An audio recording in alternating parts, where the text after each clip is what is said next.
வணக்கம் மக்களே, நீங்க பாத்துக்கிட்டு இருக்கிறது M2G anime Tamil voice over. நாம இன்னைக்கு என்ன பார்க்க போறோம்னா ரீபர்த் ஆஃப் அல்டிமேட் மாஸ்டர் அப்படிங்கிற மானோட 4வது எபிசோட எக்ஸ்பிளனேஷன் தான் பார்க்க போறோம். சரி வாங்க வீடியோக்குள்ள போலாம். போன எபிசோட லாஸ்ட்ல என்ன நடந்திருக்குன்னா, நம்ம ஹீரோவும் அந்த இவன் அப்புறம் ராக ரெண்டு பேத்தையும் போட்டு பொளந்து கட்டி இருப்பான். அப்புறம் அவனோட டார்மண்ட்ரிக்கு போய் அல்டிமேட் பாடி கல்டிவேஷன் அப்படிங்கிற ஒரு மெத்தட ட்ரைனிங் பண்ணி இருந்திருப்பான். கடைசியா இந்த கல்டிவேஷன் மெத்தடோட ஸ்டேஜ் 1 மாஸ்டர் பண்றதுக்காக அந்த கிராவிட்டி ஜோனுக்கு போயிருப்பான். அந்த இடத்துல பேர்டன் அப்படிங்கிற ஒருத்தன் நம்ம ஹீரோ கூட சண்டை போறதுக்கு போயிருப்பான். இதோட போன எபிசோட் முடிஞ்சிருக்கும். இந்த எபிசோட ஸ்டார்டிங்லயே அந்த பேர்டனும் அவனோட 7 சக்கராவையும் போராடி ரிலீஸ் பண்ணிக்கிட்டு இப்ப வர புது ஸ்டூடெண்ட்ஸ்க்குலாம் ரூல்ஸ்னா என்னன்னு தெரிய மாட்டேங்குது, அதை முதல்ல நான் சொல்லி கொடுக்கணும் அப்படின்னு பைத்தியக்காரனோட சிரிச்சிட்டு இருக்கான். இவன் சிரிக்கிறத பார்த்தா அங்கிருந்த மீதி பேரும் இந்த பேர்டனோட வைட்டல் ஸ்பிரிட்டை பாத்தீங்களா அப்படின்ட்டு இருக்கானுங்க. கைஸ், இந்த வைட்டல் ஸ்பிரிட் அப்படின்னு இவங்க எதை சொல்றாங்க அப்படின்னு தெரியல. பொன்னாடி சொன்னாங்க அப்படின்னா நான் மென்ஷன் பண்ணிடுறேன். அந்த கூட்டத்தில் இருக்கவங்களும் இந்த பேர்டன் மாதிரியான ஒரு டேலண்டட் கையை நீங்க பார்க்கவே முடியாது. ஏன்னா இவனோட 7 சக்கராவையும் ஒரே வாரத்துல ஓபன் பண்ணியிருக்கான். இந்த 7 சக்கராவையும் நார்மலா ஓபன் பண்ணோம் அப்படின்னா கிட்டத்தட்ட 5-6 மாசம் கூட எடுத்துக்கலாம். ஆனா இந்த பேர்டன் இப்ப மார்ஷல் அப்ரெண்டிஸ்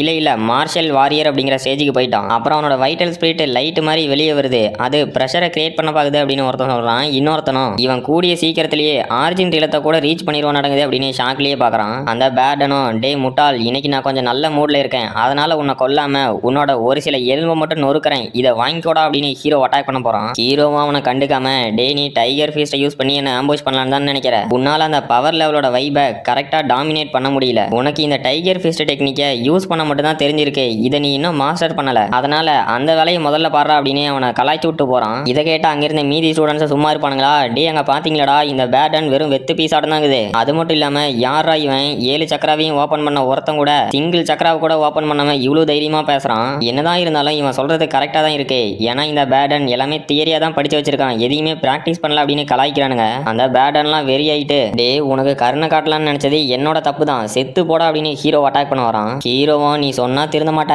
பட்டாதான் திருந்துவ போல அப்படின்னு திரும்பி அவனுக்கு பின்னாடி ஏதோ டிராகன் மாதிரியான ஒரு ஃபார்மை கொண்டு வரான். அந்த பேர்டன்லாம் டிராகனை பார்த்து மிரண்டு போயிட்டு இங்க என்ன நடக்குது, என் ஃபிஸ்டோட பிரஷர் இவன் மேல ஒர்க் ஆகல, ஆல்ரெடி அதை சப்ரஸ் பண்ணிட்டானா, இல்லனா ஏதாவது ட்ரிக்கை யூஸ் பண்றானா, ஆனா இந்த ஓவர் வெல்மிங்கான ஃபீலிங் இவன் என்னோட பஞ்சு வரதுக்காக வெயிட் பண்ணிட்டு இருக்கான், இல்ல உன்ன மாதிரி ஒரு லூசர் கிட்ட நான் தோத்து போக மாட்டேன், உன்னை கொல்றதுக்குலாம் என்னோட கையே போதுனா அப்படின்னு அந்த நிலைமையிலும் ஹீரோ அட்டாக் பண்ணலான்னு போறான். ஹீரோனோட கையை பிடிச்சி லைட்டா திருப்பினதுல பையனோட மூஞ்சி ரியாக்ஷனே மாறிட்டு இல்ல இங்க என்னடா நடக்குது அப்படின்னு ஷாக் ஆகுறான். ஹீரோ அவனோட வயிற்றுலயே ஒரு பஞ்சை விட்டு பறக்க விடுறான். ஹீரோவும் இல்ல என்னோட பாடி வீக்கா இருக்கு, இல்லனா அவன் இந்நேரம் செத்துருப்பான், இருந்தாலும் இப்போதைக்கு அவனோட ஒரு கையை நான் டேமேஜ் பண்ணிட்டேன் அப்படிங்கிறான். அங்கிருந்தவங்களும் டே இந்த முட்டாலே ஏதோ ஒரே அட்டாக்ல அவனை தோக்கடிச்சிருன்னு பேசிட்டு இருந்தான், ஆனா இன்னர் எனர்ஜியே இல்லாத ஒருத்தங்கிட்ட இப்ப தோத்து போற ஸ்டேஜ்ல இருக்கான், உண்மையிலேயே இவன் டம்மி தான் போல பாபா அப்படிங்கிறான். அந்த பேர்டனும் இன்னர் எனர்ஜியே இல்லாத ஒரு லூசர் கிட்ட நான் தோக்குறதா, இருந்தாலும் அவனோட மூவ் ரொம்பவே டெரிஃபைங்கா இருந்துச்சு, ஆனா அவங்கிட்ட அதை மேனேஜ் பண்ற அளவுக்கு ஸ்ட்ரென்த் இல்லனா நான் இப்ப இதை தான் பண்ணணுமா அப்படின்னு யோசிக்கிறான். அப்ப யாரோ பேர்டன் இவனை மன்னிச்சிரு அப்படிங்கிறாங்க.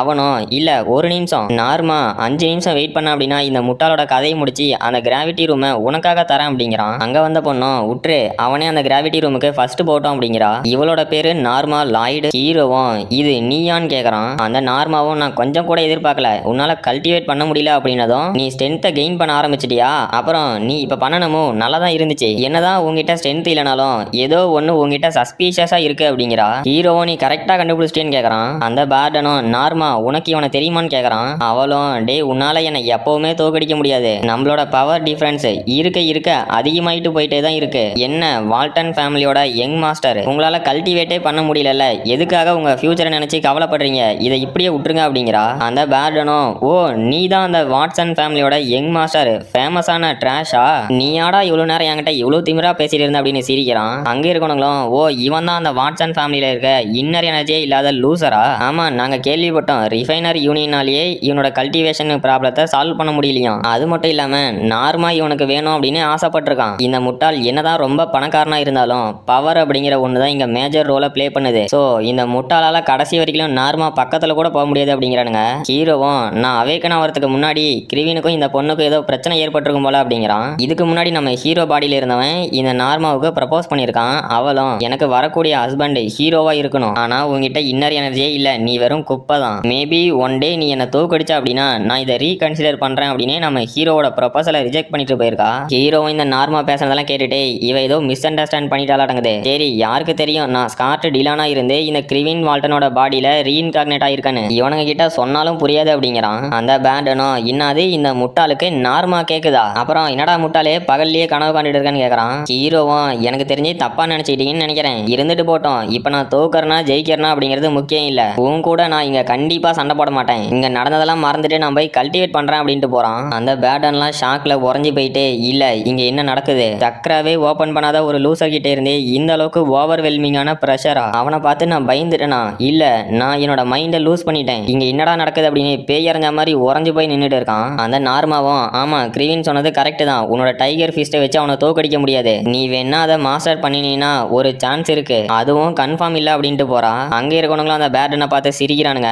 அவனும் கிரிவின் வால்டன் உன்னை நான் சும்மா விட மாட்டான் அப்படிங்கிறான். அப்புறம் அந்த கிராவிட்டி ரூம்ல ஹீரோ காட்டுறாங்க. அவனுக்கு முன்னாடி 2 பொம்மை இருக்கு. ஹீரோவும் இந்த 2 டம்மியும் பிளாக் ஸ்டீல் ஸ்டோன்னால மேட் பண்ணப்பட்டது. இது 100 வருஷம் பழமையான ஸ்டோன். சரி இருந்துட்டு போட்டோம். இந்த பிளாக் ஸ்டீல் ஸ்டோனை பத்தி ஆராய்ச்சி பண்றதுக்கு ஒன்றும் நான் இங்க வரல. ஆனா இந்த டம்மியோட நிலைமையை பார்க்கும்போது இங்க எத்தனை மார்ஷியல் ஆர்டிஸ்ட் ட்ரைனிங் எடுத்திருப்பாங்க. ஓகே எனக்கு இப்ப ரொம்ப நேரம் இல்ல, நான் என்னோட ஸ்ட்ரென்த்தை சீக்கிரமா ரீகெயின் பண்ணி ஆகணும். ஒன்ஸ் என்னோட மெரிடியன்ஸ் ஓப்பன் ஆனதும் வைட்டல் ஸ்பிரிட்டை கண்டென்ஸ் பண்ணணும். அப்புறம் இன்னும் 10 வருஷத்துல ஹெவன் ரிலத்தோட பீக்கை நான் ரீச் பண்ணி ஆகணும். இப்ப இதுதான் அதுக்கான ஆரம்ப புள்ளி அப்படின்னு அந்த டம்மி அட்டாக் பண்ண போறான். போன வேகத்திலே பறந்து வந்து விழுந்துட்டு இல்ல இங்க என்ன நடக்குது, என்னோட சன்லைட் ஃபார்மோட சைடு எஃபெக்ட் நார்மலா இருக்கிறத விட இந்த 10 மடங்கு கிராவிட்டியில இருக்கும்போது ரொம்ப பயங்கரமா இருக்கு. இருந்தாலும் நான் விட்டு கொடுக்க மாட்டேன். இன்னும் 3 நாளைக்குள்ள பிசிக்கல் பாடியில மார்ஷியல் அப்ரெண்டிஸ் லெவல ரீச் பண்ணி ஆகணும். இந்த ப்ராசஸ்ல என்னோட மெரிடியன்ஸ் ஓபன் பண்றதுக்கு 60% தான் வாய்ப்பு இருக்கு. இருந்தாலும் நான் இதை கிவ் அப் பண்ண மாட்டேன் அப்படின்னு மறுபடியும் அந்த சன்லைட் ஃபார்மை பிராக்டிஸ் பண்ணிட்டு இருக்கான். அப்புறம் இதோட இந்த எபிசோட் முடிஞ்சு போச்சு. இந்த வீடியோ பிடிச்சிருந்துச்சு மறக்காம லைக் பண்ணுங்க.